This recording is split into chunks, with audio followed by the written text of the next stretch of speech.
Halo teman-teman, berjumpa lagi dengan saya Sinsan19 dan di video kali ini kita akan membahas tentang motherboard ECS H61H2MV. Seperti biasa kita akan bahas mulai dari motherboard support, kita akan bahas tampilan motherboard, kita akan bahas BIOS-nya kayak gimana. Terus yang terakhir kita akan bahas soal rakitan mengenai motherboard ini. Jadi langsung aja kita gas nge-review barang bekas motherboard ECS H61H2MV.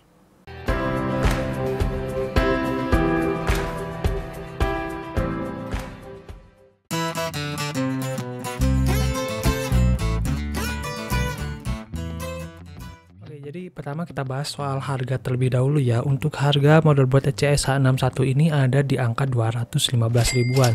Dan untuk harga 215 ribuan ini hanya motherboard saja ya, belum termasuk heatsink, belum termasuk RAM, apalagi prosesor. Jadi kalau mau modal lagi minimal 300 ribu sampai ya 400 ribuan untuk dapetin motherboard Core i3 atau Core i5. Begitu juga dengan tambahan heatsink maupun RAM gitu guys ya.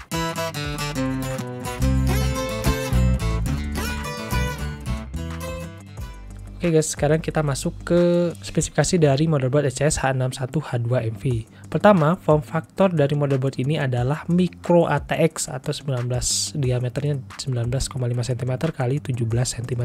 Dan ini kecil banget, cuman satu jengkal aja untuk motherboard ini. Kalau untuk motherboard kecil biasanya ramah di casing ya, jadi pakai casing apapun biasanya masuk. Dan untuk soketnya sendiri dia soketnya 155 atau H61 dan dia support DDR3 RAM. Untuk ini ya ada sedikit kesalahan di sini, dia itu satu kali mouse dan keyboard ya. PS2 untuk port PS2 itu ada satu mouse dan juga ada satu keyboard untuk PS2 nya.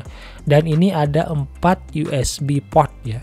Dan ada VGA port, jadi displaynya itu cuma ada VGA, nggak ada HDMI maupun DVI. Terus ada audio jack, dan ini audio jack ini buat mikrofon, buat speaker dan juga line in. Dan untuk formnya sendiri yang ada di sini itu ada 2 buah USB header. Ini USB header ini sebagai colokan di casing dan ada SATA 2 konektornya. Ini ada 4 ya, 4 buah SATA konektor.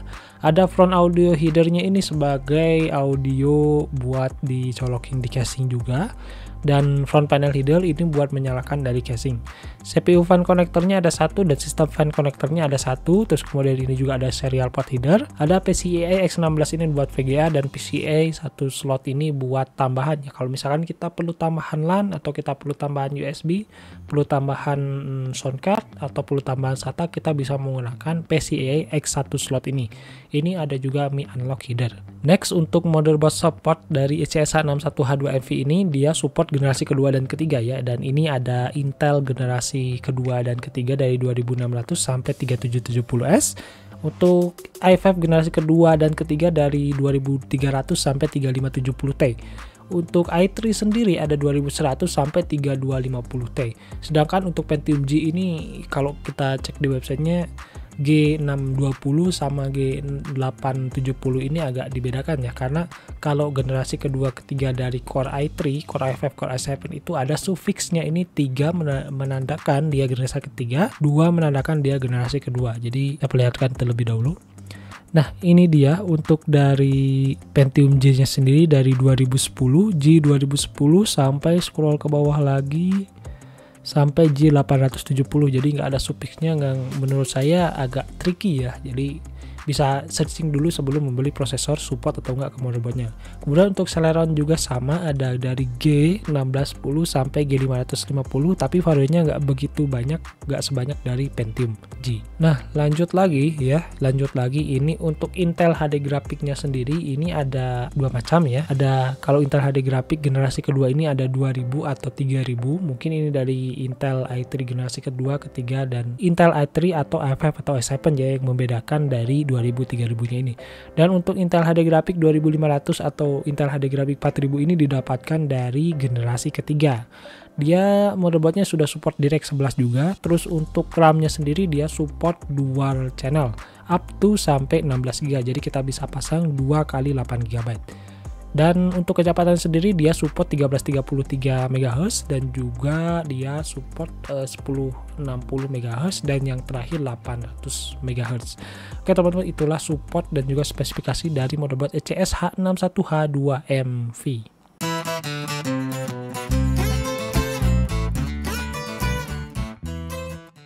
Oke, sekarang kita bahas tampilan fisik dari motherboard SCS H61. Pertama tentunya untuk prosesornya ini saya beli custom ya untuk heatsinknya sendiri. Custom heatsink untuk H61. Jadi ini tampil baut di sini dan di belakangnya ini ada konektornya juga, Cooler Master. Nah, berikutnya yang akan kita bahas adalah di motherboard ini di bagian paling atas dulu ada power pin CPU-nya ada di atas ini 4x1 pin. Kemudian di sebelah sini ada sistem fan sama CPU fan. Ini CPU fan-nya ini yang 4. Nah, yang ini. Oke, next di sini ada RAM ya. 2 RAM yang sampai 16 GB.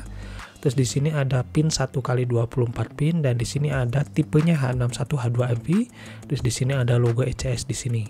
Ini menandakan dual DDR3 ya. Berarti motherboard ini support DDR3. Dan ini ada 4 colokan SATA yang bisa kita hubungkan di sini. Itu artinya kita bisa dapetin 3 harddisk, 1 SSD atau 2 harddisk, 1 SSD dan 1 DVD player untuk melakukan read, write atau burning data. Next di sini ada header CPU 02 yang dimana header CPU 02 ini buat colokan ke casing. Dan ini ada jumpernya. Masih ada jumper dan ini ada power front panelnya ada di sini ya. Gabung sama speakernya yang ada di atas ini dan ini COM ini sebagai serial port header dan kalau lihat di sini ini buat VGA PCI Express X16 generasi ketiga, terus ini PCI Express X1 generasi kedua ya. Ini buat LAN card, sound card, expansion card gitu, SATA ya, pokoknya buat ekspansi lah, sound card kayak gitu. Nah, ini buat VGA. Di bawah ini ada clear CMOS, ada cache dan juga ada LPC, debug dan Mi Unlock ini. Nah, ini untuk CMOS-nya ada di sini ya. Ini. Terus kalau misalkan kita lihat sampingnya ini ada kabel PS2, ini keyboard dan mouse, dan untuk displaynya cuma ada VGA aja. Terus ada kabel USB-nya 4, kabel LAN. Terus ini buat nyolokin audio ya. Kalau bagian belakangnya seperti ini guys.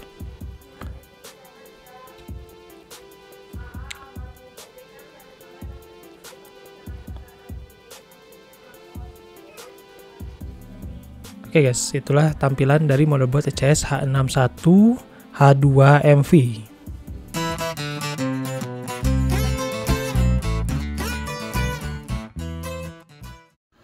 Oke guys, kita sekarang masuk ke menu BIOS dari motherboard ECS H61. Nah, di sini di pertama kali kita masuk BIOS ini kita masuk tab di menu main, di mana di menu main ini kita bisa masuk ke system language atau pemilihan bahasa ya. Ada Inggris, Spanyol, ini Jerman kalau nggak salah, ini Rusia, Korea, Italia, Portugis dan bawahnya apa ya? Cina ini kalau nggak salah ya.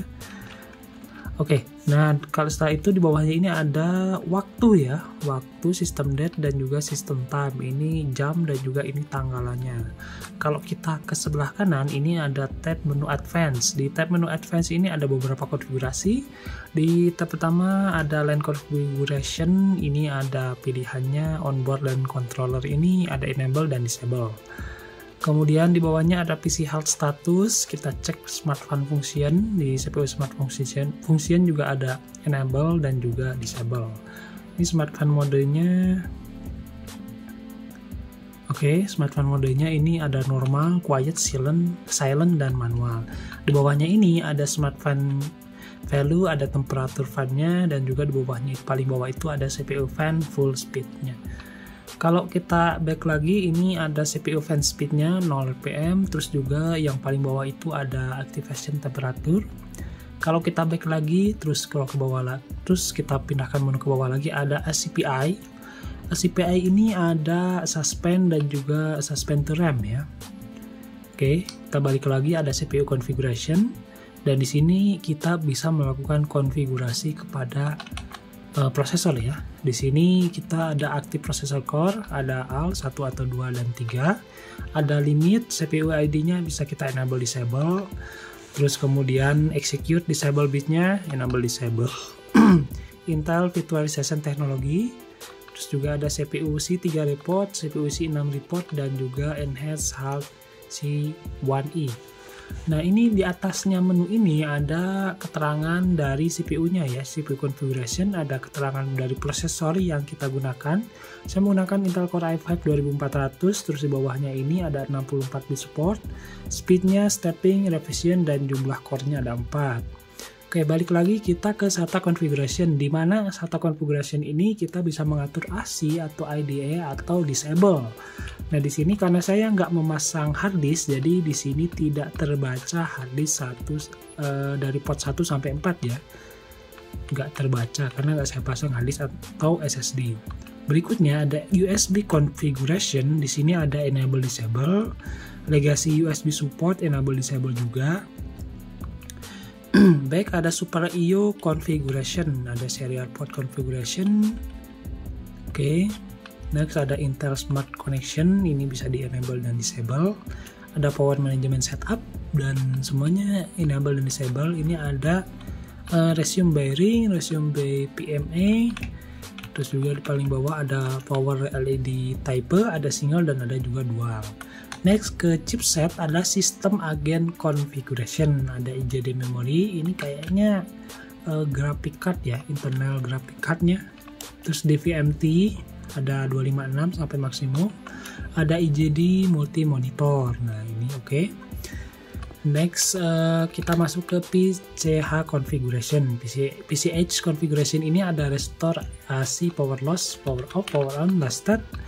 Dan juga Azalea HD audio, ada cache open warning, ini bisa kita enable. Terus ada chassis opening, oke. Kayaknya harus di enable dulu, baru ini clear dulu ya. Oke, jadi yang paling bawah ini chassis opening itu nggak bisa kita ubah. Next ada MI configuration, ada versinya. Kita masuk ke MIB 3, MIB Intelligent BIOS. Ada CPU overclocking, nah ini kita bisa melakukan overclocking pada CPU. Ada CPU frekuensi, rasio, enhance, Intel, turbo mode. Terus ini di bawah ada long duration maintain, ada pengaturan dari core ratio limit, dan Intel graphic configuration ada graphic core ratio limit, graphic voltage-nya bisa kita ubah. Next chipset multiplayer configuration, ada performance memory profile, automatic maupun manual, ada memory timing configuration. Oke, kemudian ada BOMP teknologi, ada auto detect DIM, PCI, terus ada split spectrum, dan di bawahnya ini ada keterangan dari prosesor. Oke, quit without setting. Kita balik lagi ke IMB. Oke, kita bisa pakai mouse juga ya. Auto detect, oke. Ini IMB udah ya. Kita next ke boot operation system select, ini kita bisa mengatur dari Windows 7, Other OS, Windows 8 atau manual. PXE operational room ada disable enable, storage of room ada enable disable, fastbootnya enable disable, boot up numlock state aja on sama off enable disable, boot mode selectnya ini udah support UEFI, legacy UEFI, dan ini ada boot priority ya, ada hard disk, CD, floppy, CD DVD, USB CD DVD, USB hard disk, USB flash, network, dan juga disable. Next untuk security ini ada administrator password dan juga platform modenya setup, secure bootnya disable, secure boot controlnya bisa enable dan disable. Exit ini ada save change, discard ini untuk menghapus, dan exit discard change, add reset, dan save option, save change, dan discard change ini untuk balik lagi ke pengaturan default, restore default, save as user default, restore user default ya. Nah, inilah tampilan BIOS dari motherboard HCS H61H2.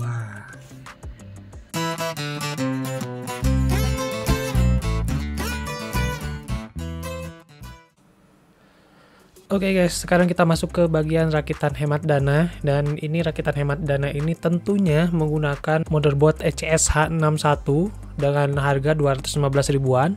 Terus untuk prosesornya sendiri ini saya dapetin i3 2100 i3 generasi kedua dengan harga 25.000 aja, jadi cukup murah sekali buat menghemat dana. 25.000 udah dapat i3. Dan untuk RAM-nya sendiri minimal itu ya 4 GB lah ya. Jadi 2x2 GB DDR3 speed 1060 atau 1280 bebas karena H61 ini support keduanya. Dan untuk 2x2 GB ini harganya 30.000, berarti satu kepingnya 15.000. Untuk harddisknya sendiri menurut saya 250 GB juga udah lebih dari cukup. Dan untuk harga 250 GB ini cuma 35.000 aja. Dan lagi-lagi untuk eGPU, untuk GPU-nya ini menggunakan eGPU atau Intel HD Graphic 2000 ya untuk generasi kedua. Dan kemudian ada PSU, power supply-nya build up. Power supply-nya build up ini yang agak mahal, yang copotan Korea, yang lebih oke lah daripada yang harganya 20 atau under 50 ribuan. Walaupun ya sama-sama nggak bisa direkomendasikan sih untuk power supply model ginian, tapi ya namanya hemat dana kan, apalagi kita nggak pakai graphic card eksternal, jadi nggak perlu power pin tambahan. Harusnya aman sih pakai PSU yang kayak gini. Untuk monitornya sendiri ini saya sarankan yang 19 inch, karena kalau mau yang 24 atau 22 yang udah HDMI, si motherboardnya ini belum ada HDMI-nya, jadi mau nggak mau harus pakai konverter HDMI atau VGA, atau kalau nggak beli VGA eksternal. Tapi kalau beli konverter itu nggak optimal sih ya, jadi ya kayak bakalan ada yang pecah gitu kalau pakai konverter, walaupun bisa disetting ke 1080p. Untuk casingnya sendiri ini opsional, khusus untuk casing ini opsional, jadi saya tetap nyaranin casing bekas yang harga 50 ribuan karena tujuannya untuk menghemat dana. Total keseluruhan ini 893.000, dan ini bisa lebih murah lagi tergantung pemilihan casing, pemilihan monitor, dan juga pemilihan power supply. Jadi yang bikin mahal ini tentunya dari bagian monitornya aja. Kalau teman-teman udah dapet monitor sih ya ini lebih murah lagi gitu. Jadi untuk rakitan hemat dana ya segini. Nanti untuk produknya saya sertakan di kolom deskripsi ya.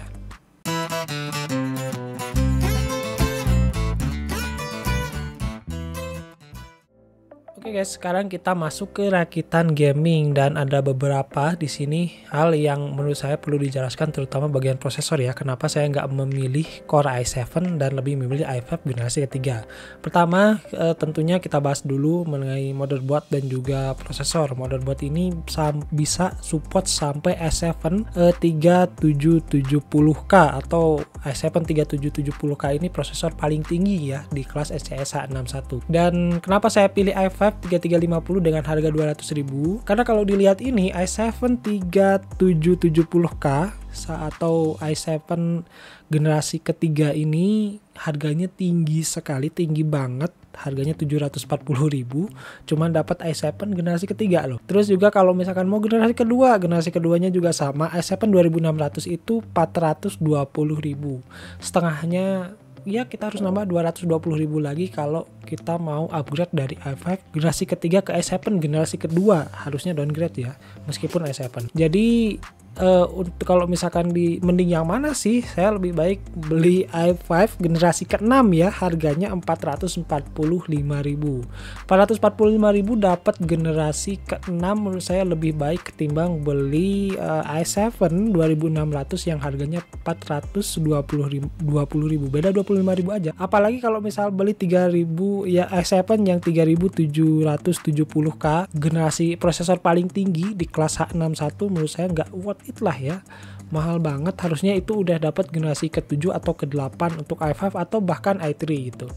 Nah, next untuk RAM-nya sendiri ini harusnya 2x8GB ya, bukan 8x2GB. Jadi 2x8GB harusnya. Jadi untuk 2x8GB ini 188.000, dan untuk RAM 16GB itu generasi kedua maupun ketiga, pokoknya generasi kelima ke bawah lah, RAM 16GB itu powerful banget. Jadi RAM 8GB udah powerful, ditambah lagi 8GB lagi makin powerful. Jadi cocok banget buat gaming untuk RAM 16GB di generasi ketiga. Nah, untuk harddisknya sendiri karena kita mau nyimpen banyak game, yaitu saya sarankan ini harddisk yang 1 TB SATA dan harga barunya itu 872.000. Ada juga yang lebih murah yaitu harddisk second itu sekitar 200 sampai 250 ribuan aja lah untuk harddisk second. Jadi nanti saya sertakan untuk harddisk second maupun harddisk barunya. Next, berdasarkan data di bottleneck kalkulator, i5 generasi ketiga ini cocoknya sama GTX 1050 dan dia memiliki kalkulasi bottlenecknya rendah banget atau bisa dikatakan 0. Ini dengan GTX 1050 ya, dan harganya ini secondnya itu 900 ribuan. Karena agak susah ya saya nyari GTX yang 1050 baru, kecuali yang 1050 Ti itu masih ada. Untuk PSU sendiri, karena ini kita menggunakan VGA yang lumayan bagus dan juga spesifikasi seperti harddisk dan lainnya yang lumayan mahal, jadi pakai PSU Blackshire 500 watt yang harganya 462.000, dan ini PSU-nya baru. Dan monitornya juga ini baru ya, 24 inch Samsung, harganya 1.275.000. Kemudian nggak lengkap rasanya kalau kita rakit PC gaming tanpa SSD. SSD-nya sendiri ini ada di angka 128 GB dari merek Fujian, harganya 230 ribuan, dan ini untuk SSD ini opsional ya buat teman-teman mau. Saya nggak apa-apa deh booting lama pakai harddisk juga nggak masalah, atau saya lebih baik beli SSD yang agak tinggian gitu biar awet gitu ya, nggak masalah gitu. Cuman ini SSD 128 GB ini tujuannya buat booting doang ya, buat nyimpan file Windows dan nyimpan software gitu. Next untuk casing, nah ini juga opsional, casing Raptor Dynamic, harganya 304.000. Teman-teman bisa beli yang lebih murah atau casing bekasan gitu yang 100-150 ribuan juga udah oke. Tapi karena biar kelihatan gamingnya, jadi pakai casing yang agak estetik lah seperti Raptor Dynamic ini. Totalnya secara keseluruhan ini 4.646.000. Ini bisa lebih murah ya kalau teman nyari GPU-nya ini, karena ada yang 800 700, tapi ya mungkin teman-teman harus ekstra sabar buat nyarinya. Dan power supply-nya sendiri ada yang secondan gitu 300-350 ribuan, itu udah oke kok yang buat barang second. Tapi karena PSU ini jatuhnya komputer, jadi mau nggak mau saya sarankan yang beli yang baru aja. Dan monitor juga ada banyak kok yang 22 in yang sudah HDMI yang harganya under 900 ribuan. Tapi di sini ya karena nggak beda jauh gitu, nambah 300-400 ribu, mending beli yang baru aja. Garansi terjamin dan kualitasnya juga udah oke, dan umurnya pun dari nol ya. Jadi kita baru buka si barang ini, jelas asal usulnya gitu. Oke teman-teman, inilah rakitan PC gaming, dan juga kita udah bahas tentang rakitan hemat dana tadi mengenai ECS H61 ini. Buat teman-teman yang emang punya saran atau punya masukan mengenai konten ini, teman-teman bisa tinggalkan di kolom komentar. Dan kalau teman-teman menyukai video ini, klik tombol like, dan kalau teman-teman nggak mau ketinggalan video saya selanjutnya, tinggal klik tombol subscribe, karena untuk mengklik tombol karena semakin banyak subscriber, maka semakin semangat juga saya memberikan konten edukasi seperti ini. Akhir kata, sampai jumpa di konten-konten saya yang selanjutnya.